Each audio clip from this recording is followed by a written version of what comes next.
बारिशें बरस रही हैं और भोपाल की वादियों में भी आप सब जानते हैं कि बादल प्यार और बौछारें लगातार बनी हुई है। तो भादों का ये खुशगवार मौसम है, वर्षा सुदिन है, दर्शन है और इसी पूरी की पूरी हमारी आध्यात्मिक और सांस्कृतिक चेतना के बीच में क्या ही सुंदर संयोग है कि आज यह अनुष्ठान परिकल्पित हो रहा है।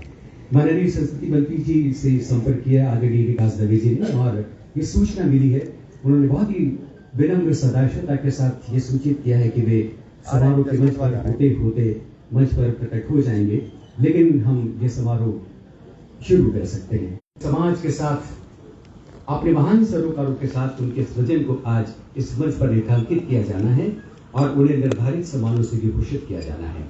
हमारे बीच माननीय संचालक संस्कृति आदरणीय श्री एन.पी. नामदेव जी उपस्थित हैं। हम मंच पर आदरणीय नामदेव जी को सादर आमंत्रित करते हैं, हम स्वागत करते हैं, अभिनंदन करते हैं। ये देश की कुर्सी माननीय संस्कृति मंत्री जी की प्रतीक्षा होने तक खाली रहेगी और वे मंच पर पधारेंगे। भूमिका विस्तार से आदरणीय विकास दवे जी और बहुत सारे संदर्भ और बहुत सारे पक्षों पर लगातार प्रतिपादन करते हैं। इस मंच की दहरी पर रखे मंगलदीप को प्रज्वलित कर आज के इस सारस्वत अनुष्ठान का विधिवत शुभारंभ करें। देवी सज्जनों, बुद्ध ने कहा था आत्मदीपो भव, हम अपना प्रकाश स्वयं बने और अपने प्रकाश को संचित करने के लिए हम वाकई की अभ्यर्थना करते हैं। शुक्लाम ब्रह्म विचार सार परमात्म्यां जगत व्यापिनी वीणा पुस्तकधारिणी अभयदां जाड्यंधकारापहं हस्ते स्फटिकमालिकां विदधतिं पद्मासने संस्थिता वन्दे तां परमेश्वरी भगवती बुद्धिप्रदां शारदां असतो मा सद्गमय तमसो मा ज्योतिर्गमय। ये उजाला जो साहित्य का, शब्द का उजाला शताब्दियों से हमारे पास पहुंचता रहा है, हमारे वेदर्षियों ने, हमारे उपनिषद के रचयिताओं ने और बाद में हमारी पौराणिक साहित्य और संस्कृति ने जिस तरह से उजास हमारे पास पहुंचाया है, उस उजाले में ही दरअसल शब्द की साधना करने वाले शिल्पियों को आज सम्मानित किया जाना है। हमारे शहर की गणमान्य विभूतियां लगातार पधार रही हैं। स्वागत अभिनंदन डॉक्टर देवेंद्र दीपक जी प्रथम पंक्ति में पधारे हैं। आदरणीय प्रकाश भटोरिया जी अभी माखनलाल चतुर्वेदी पत्रकारिता विश्वविद्यालय और संचार विश्वविद्यालय के कुलगुरु लेखक आदरणीय विजय मनोज तिवारी जी भी हमारे बीच उपस्थित हो रहे हैं, उनका भी स्वागत अभिनंदन। और जैसा कि मैं देख रहा हूँ प्रथम पंक्ति से आखिरी पंक्ति तक न केवल आज सम्मानित होने जा रही विभिन्न विधाओं की विभूतियां, बल्कि पीछे तक इस शहर में साहित्य और संस्कृति से गहरा अनुराग रखने वाले हमारे रचनाकार और ऐसे रसज्ञ भी उपस्थित हैं। सबका हार्दिक स्वागत, हार्दिक अभिनंदन। आदरणीय विकास दवे जी से अब मैं निवेदन करता हूं कि वे मंच पर उपस्थित आदरणीय संचालक महोदय और आदरणीय सुशील दोषी जी का स्वागत करें।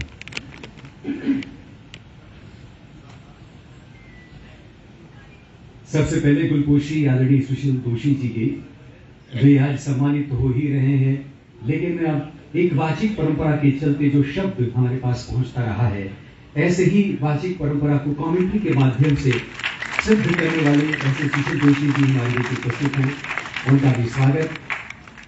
और स्वागत आदरणीय संचालक संस्कृति आदरणीय श्री एन.पी. नामदेव जी।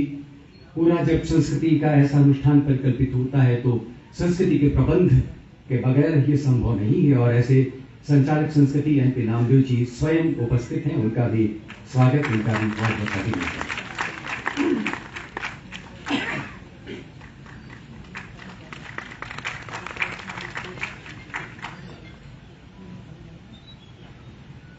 इस वक्त याद आ रही हैं वो पंक्तियां जिसमें कि हम बहुत देर बाद मिलने के बाद जिस तरह से हर्ष उल्लास के साथ अभी थोड़ी देर पहले जो चहल कदमी हो रही थी इस सभागृह में, और किस तरह से बरसों की बिछड़ी वे भूले बिसरे बहुत सारे हमारे साहित्यिक मित्रों का भी समागम हो रहा था और जिस आत्मीयता के साथ, जिस सौहार्द के साथ सब मिल रहे थे, दरअसल तो साहित्य और संस्कृति इसी आपसदारी का उद्घोष करती रही है।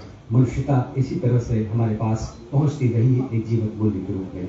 बहुत दिन हुए सुधियों के पार्क में मिले नहीं, बातों की बरसात में नहाए नहीं, कल्पनाओं का पिक्चर नहीं देखा, अभिलाषाओं के गीत गाए नहीं, समय के विमान में सफर नहीं किया, सौहार्द का सोमरस नहीं पिया और आंखों के सतर कैमरे ने उम्मीदों के चेहरे का चित्र नहीं लिया।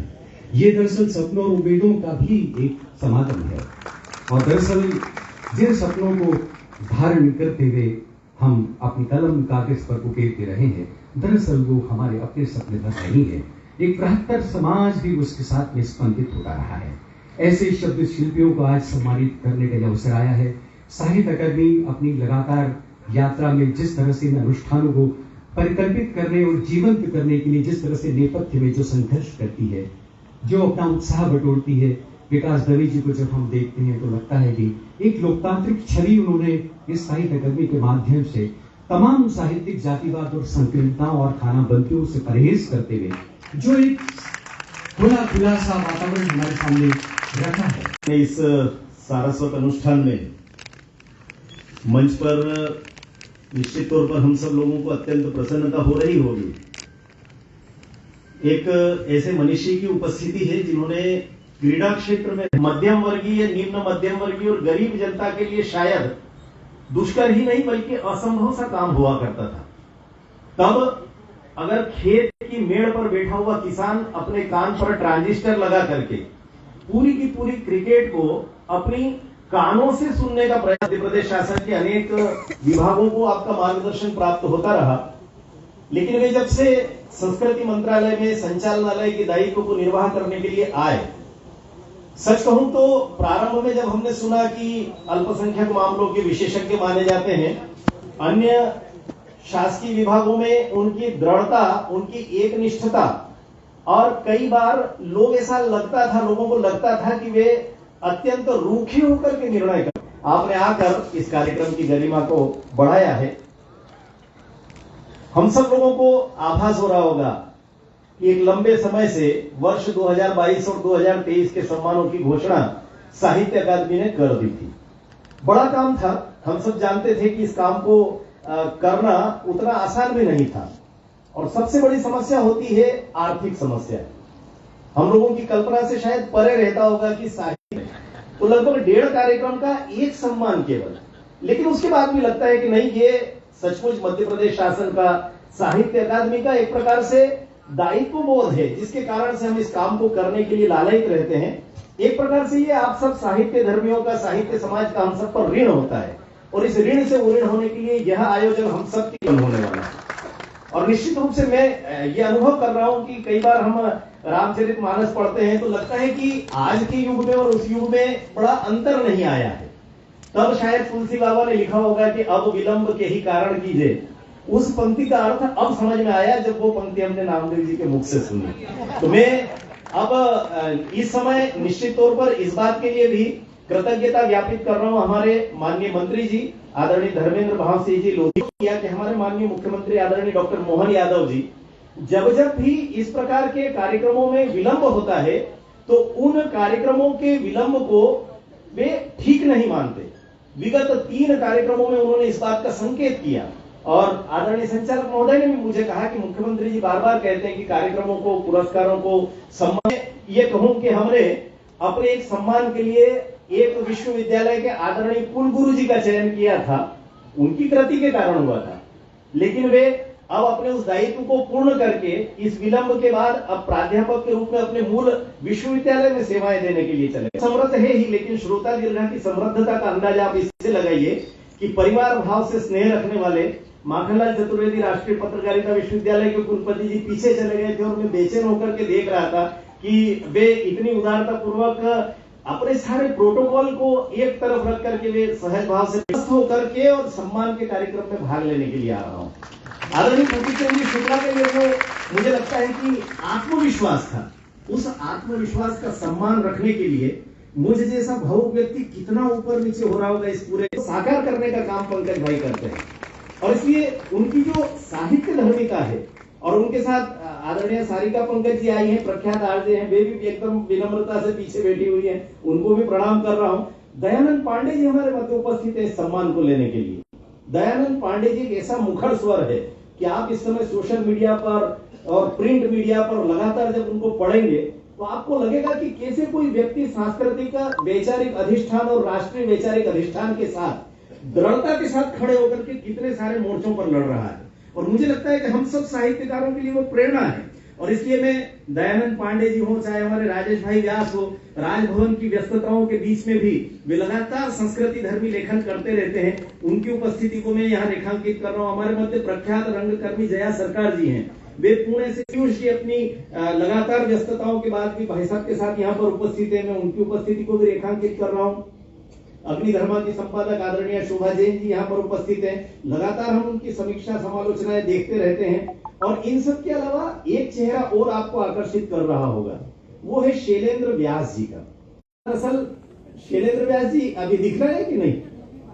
हाँ, बाहर चाय पीने गए होंगे वो, क्योंकि उनका नाम है नाम सार्थक कर।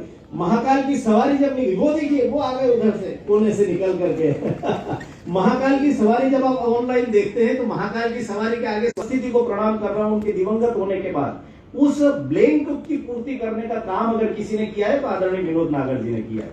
और इसलिए ऐसे वरिष्ठ फिल्म समीक्षक को भी मैं प्रणाम कर रहा हूं।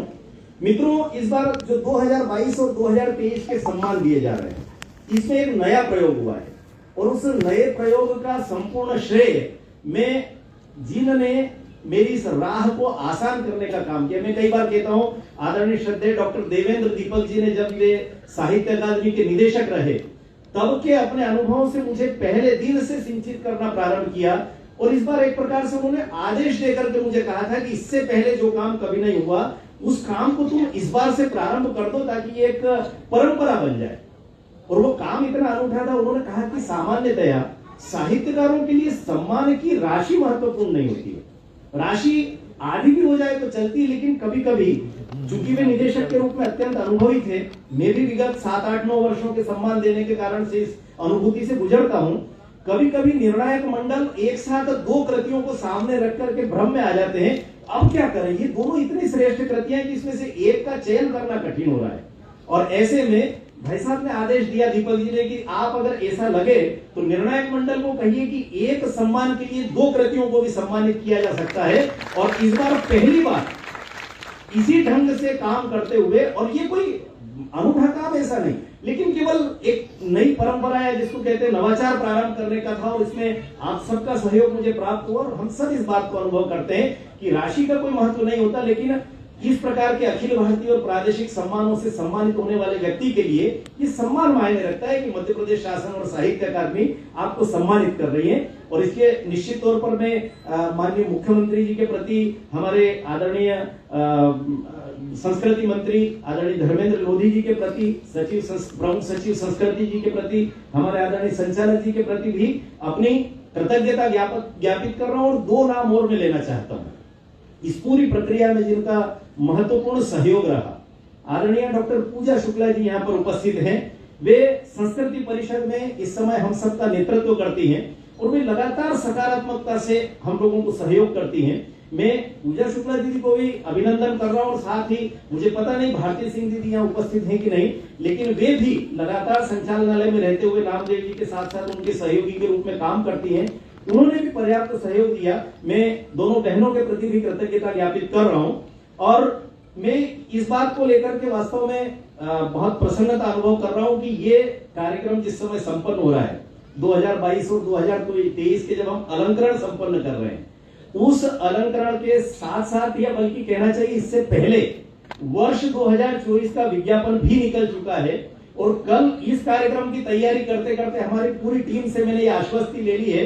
साहित्य अकादमी की जो हमारी टोली है, बहुत छोटी सी टीम है, लेकिन सब लोगों ने आश्वस्त किया है। मैंने कहा अभी से लगातार काम में लग जाइए, जैसे जैसे प्रविष्टियां आती जा रही है वैसे वैसे सूचीकरण का काम प्रारंभ करते हैं। मैं इस तरफ अब निर्णायक मंडल की सूची बनाना प्रारंभ करता हूं और मैं आपको आश्वस्ति देता हूं कि ये 2025 समाप्त होने के पहले पहले वर्ष 2024 के परिणाम बहुत जल्दी आपके हाथों में आ जाएंगे। साहित्य जगत को 1 वर्ष के परिणाम भी मिल जाएंगे, ताकि आगामी वर्ष प्रारंभ होते ही, जैसे ही समाप्त होगा ये अकाउंटिंग ईयर, वैसे ही बजट आते ही हम तुरंत उस कार्यक्रम को संपन्न करेंगे और ये सारा का सारा काम सम पर आकर के खड़ा हो जाएगा।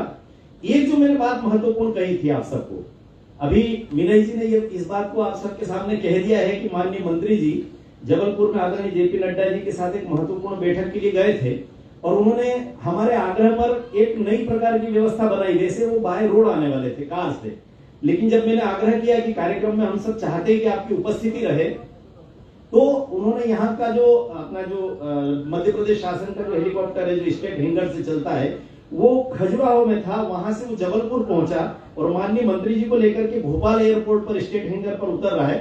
वहां गाड़ी तैयार है, वे तुरंत आएंगे और उनके आते ही हम सब, बल्कि उसके पहले भी हम कार्यक्रम प्रारंभ कर देंगे। आप ऐसा मत समझना कि मैं अपना भाषण लंबा इसलिए कर रहा हूं कि मंत्री जी आने वाले, लेकिन चूंकि आप सबसे बातचीत करने का अवसर कभी कभी प्राप्त होता है और साहित्य जगत की अनेक भ्रांतियां होती है। कई बार मैं चूंकि सोशल मीडिया पर सक्रिय हूं, थोड़ा सा 50,000 लोग मुझसे सोशल मीडिया पर जुड़े हुए साहित्य क्षेत्र के देश भर के, तो कई बार केवल आशीर्वाद स्नेह नहीं मिलता है, कई बार गालियां भी मिलती है। तो उन गालियों का समाधान कम से कम करने के लिए आप सब लोग यहाँ पर उपस्थित हैं, इसलिए मैं ये सारी बातें बता रहा हूं। एक कार्यक्रम और आने वाले समय में संपन्न होने वाला है, जिसके लिए मैंने अग्रिम धन्यवाद संचालक जी को दिया था। आप सबके ध्यान में होगा कि संस्कृति मंत्रालय हिंदी सेवा के लिए अंतरराष्ट्रीय स्तर के कुछ सम्मान देता है, संस्कृति मंत्रालय देता है। संचालनालय के माध्यम से वो संपन्न होते हैं, उसमें फादर कामिलपुर के सम्मान भी होता है, निर्मल वर्मा सम्मान होता है, और ये सम्मान अंतरराष्ट्रीय स्तर पर उन रचना धर्मियों को और भाषा सेवियों को दिए जाते हैं जो या तो विदेश में जन्मे हैं, वहीं के रहने वाले, जापान के हो सकते हैं, अमेरिका के हो सकते हैं, जर्मनी के हो सकते हैं, और हिंदी के लिए काम कर रहे हैं। एक सम्मान उनको दिया जाता है और एक सम्मान दिया जाता है ऐसे एनआरआई को जो भारत साहित्य अकादमी के प्रयासों से हमारी युवा रचना कार्यशालाओं में सहभागिता करते हुए युवा टीम तैयार हुई है रचनाकारों की। तो मध्य प्रदेश के ऐसे युवा रचनाकारों का साहित्य कुंभ आने वाले 14 सितंबर को इन अंतरराष्ट्रीय सम्मान देने के निमित्त जो कार्यक्रम होगा, उस दिन प्रातःकाल से लेकर दिन भर का एक युवा रचनाकार साहित्य कुंभ संपन्न होने वाला है। ये मैं आप सबको बता रहा हूं प्रसन्नता के साथ, और एक बड़ा आयोजन होगा। आप मान करके चलिए कि पूरे मध्य प्रदेश के इस प्रकार के युवा रचनाकार जब उस कुंभ में यहाँ पर एकत्र होंगे और संध्या काल में माननीय मुख्यमंत्री जी की उपस्थिति में ये सारे सम्मान दिए जाएंगे, तो एक अनूठा वैचारिक यज्ञ यहाँ पर उस माध्यम से संपन्न होने वाला है। उसकी सूचना मैं आपको आज दे रहा हूं। हमने साहित्य अकादमी के माध्यम से कुछ नवाचार किए, वैसे आप सबको पता है, लेकिन संक्षेप में आपको ये जरूर मैं यहाँ पर रेखांकित करना चाहता हूं। हमारी साहित्य अकादमी में वरिष्ठ रचनाकारों के स्मृति प्रसंग संपन्न किए जाते थे। इन स्मृति प्रसंगों में सामान्यतः बहुत वरेण्य रचनाकार होते थे, लेकिन वो जो सूची होती थी स्मृति प्रसंगों की, उस सूची में भारत के अन्य राज्यों के वरिष्ठ रचनाकार अधिक मात्रा में थे। मैंने अपने वरिष्ठ अधिकारियों से बातचीत करके और उन सबकी सहमति लेते हुए हमारे यहाँ के कला पंचांग में योजना पूर्वक मध्य प्रदेश के अनेक वरिष्ठ रचनाकार, इतने बड़े बड़े रचनाकार थे कि मैं अगर नाम लूंगा तो आपको आश्चर्य लगेगा कि मध्य प्रदेश शासन में हम साहित्य अकादमी में महाकवि प्रदीप का कोई स्मृति प्रसंग नहीं मनाते थे। वो मेरे वतन के लोगों जैसा गीत दिया, जिनके 1700 गीत फिल्मों में और जिनके गीतों को भजन का विशेषण दिया जाता था, ऐसे वीरेंद्र मिश्र जी का एक स्मृति प्रसंग हुआ। इतना ही नहीं तो हमने मालवी, बुंदेली, बघेली और ऐसी हमारी जो आंचलिक बोलियां हैं, जनजाति बोलियां हैं, उन बोलियों को लिखने वाले वरिष्ठ रचनाकारों की स्मृति प्रसंग भी प्रारंभ किए। और इसलिए अब ये कहते हुए मुझे प्रसन्नता है कि साहित्य अकादमी का जो पूरा परिदृश्य है वो एक प्रकार से देशज हो चुका है। देशज इस संदर्भ में कि साहित्य अकादमी मध्य प्रदेश अब मध्य प्रदेश के प्रत्येक वरेण्य रचनाकार का स्मृति प्रसंग संपन्न करती है, जो अब हमारे बीच में नहीं है। और उसमें पंडित रामनारायण जी उपाध्याय का स्मृति प्रसंग भी हमने सम्मिलित किया है। तो उधर महाकौशल क्षेत्र के आदरणीय रामचंद्र पयासी जी जैसे रचनाकारों को हमने उसमें सम्मिलित किया है। तो ऐसे अनेक रचनाकार उसमें सम्मिलित हुए हैं। एक और जो नवाचार हुआ है वो ये हुआ है कि हमारे पाठक मंच सक्रिय हुआ करते थे, अभी दुर्भाग्य से बजट के अभाव के कारण से थोड़े समय से निष्क्रिय है, लेकिन उस संदर्भ में भी विभाग में बातचीत हुई है, वो फिर से सक्रिय होंगे। लेकिन मैं जिस दिशा में संकेत कर रहा हूं वो ये संकेत कर रहा हूं, श्रद्धेय दीपक जी भाई साहब ने मुझे ये एक प्रकार से वो तो आज्ञा भी देते हैं, हमारे पितृतुल्य हैं। उन्होंने कहा कि ये पाठक मंच दरअसल मध्य प्रदेश में विमर्श के बड़े केंद्र बनकर के उभरते हैं, और इसलिए उनके ही सुझाव पर इन